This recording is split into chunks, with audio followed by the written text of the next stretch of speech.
Hi friends, welcome to Renna Samayal. இன்னைக்கு என்ன சமையல் பார்க்க போறோம்னா ரொம்ப சுவையான ஓம ரசம் உருளைக்கிழங்கு பச்சை பட்டாணி தொக்கு தான் பார்க்க போறோம். ரெண்டுமே ரொம்ப சுவையா இருக்கும். எளிமையான முறையில செஞ்சிரலாம். அந்த சுவையான ஓம ரசம் உருளைக்கிழங்கு பச்சை பட்டாணி தொக்கு எப்படி செய்யறதுன்னு வாங்க பாத்திரலாம். ஓம ரசம் பண்றதுக்கு 1 டேபிள்ஸ்பூன் அளவுக்கு மல்லி, 1/2 ஸ்பூன் சீரகம், 1/2 ஸ்பூன் மிளகு, 1 டீஸ்பூன் அளவுக்கு ஓமம், 1 காஞ்ச மிளகாய் எல்லாத்தையும் சேர்த்துட்டு நம்ம பவுட்ரு பண்ணிடலாம். மிக்சியில் சேர்த்து அரைச்சதை பவுட்ரு பண்ணியாச்சு. பாருங்கள் எவ்வளோ கொரப்பாக இருக்குன்னு. நைஸாக அரைக்கக்கூடாது, இந்த மாதிரி கொரப்பாக தான் அரைச்சி எடுத்துக்கணும். ரசப்பொடிக்கு அரைச்ச அதே மிக்சி ஜாரில் 2 தக்காளி பழம் சேர்த்துட்டு விழுதாக அரைச்சிட்டு வந்துடலாம். 2 தக்காளியும் விழுதாக அரைச்சி எடுத்துகிட்டு வந்தாச்சு. இப்போ ஓம ரசம் எப்படி பண்ணுறதுன்னு பார்த்துடலாம். ஓம ரசம் பண்ணுறதுக்கு 1 டீஸ்பூன் அளவுக்கு எண்ணெய் சேர்த்துடலாம். எண்ணெய் சூடாயிட்டு இதில் கொஞ்சமாக கடுகு, கூடவே கொஞ்சம் வெந்தயம், கடுகு வெந்தயம் நல்லா பொரிய ஆரம்பிச்சிருச்சு. கொஞ்சமாக கருவேப்பிலை சேர்த்துக்கலாம்.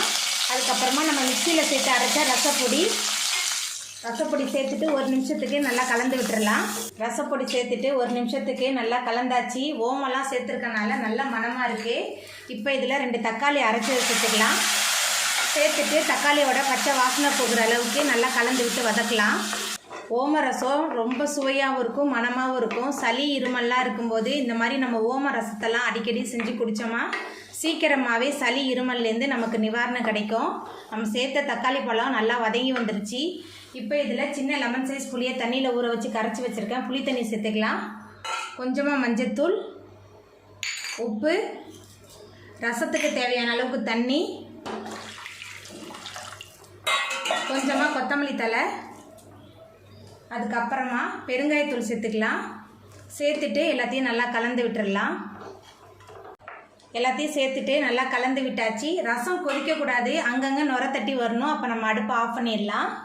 ஓம ரசம் அங்கங்கே நுர தட்ட ஆரம்பிச்சிருச்சு. இப்போ நம்ம அடுப்பை ஆஃப் பண்ணிடலாம். தொண்டைக்கு இதமான ஓம ரசம் சூப்பராக ரெடி ஆகிட்டு. பச்சை பட்டாணி உருளைக்கிழங்கு தொக்கு பண்ணுறதுக்கு 2 டேபிள் ஸ்பூன் அளவுக்கு எண்ணெய் சேர்த்துருக்கேன். எண்ணெய் சூடாகி வரட்டும்.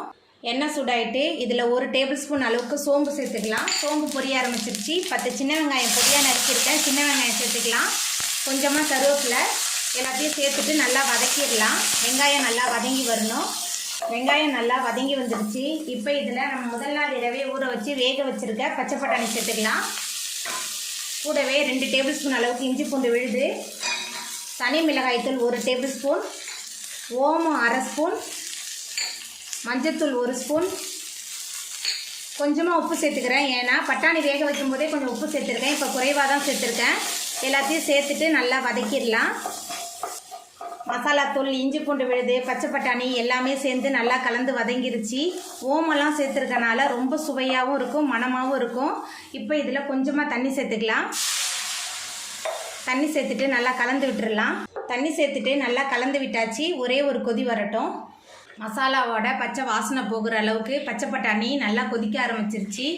இப்போ இதில் மீடியம் சைஸில் ஒரு உருளைக்கிழங்கு வேக வச்சு தோல் உரித்து வச்சுருக்கேன். உருளைக்கிழங்கு சேர்த்துடலாம். உருளைக்கிழங்கு சேர்த்துட்டு நல்லா கலந்து விட்டுடலாம். உருளைக்கிழங்கு சேர்த்துட்டு நல்லா கலந்து விட்டாச்சு. பட்டாணி உருளைக்கிழங்கு எல்லாமே சேர்ந்து நல்லா கலந்து கொதித்து வெந்து வரட்டும். நம்ம சேர்த்த உருளைக்கிழங்கு, பச்சை பட்டாணி, மசாலா எல்லாமே சேர்ந்து நல்லா கலந்து வதங்கி வெந்து வந்துருச்சு. நம்மளோட சுவையான உருளைக்கிழங்கு பச்சை பட்டாணி தொக்கு சூப்பராக ரெடி ஆகிட்டு. இப்போ நம்ம அடுப்பு ஆஃப் பண்ணிடலாம். அவ்வளோதாங்க, ரொம்ப சுவையான ஓம ரசமும் உருளைக்கிழங்கு பச்சை பட்டாணி தொக்கும் சூப்பராக ரெடி ஆகிட்டு.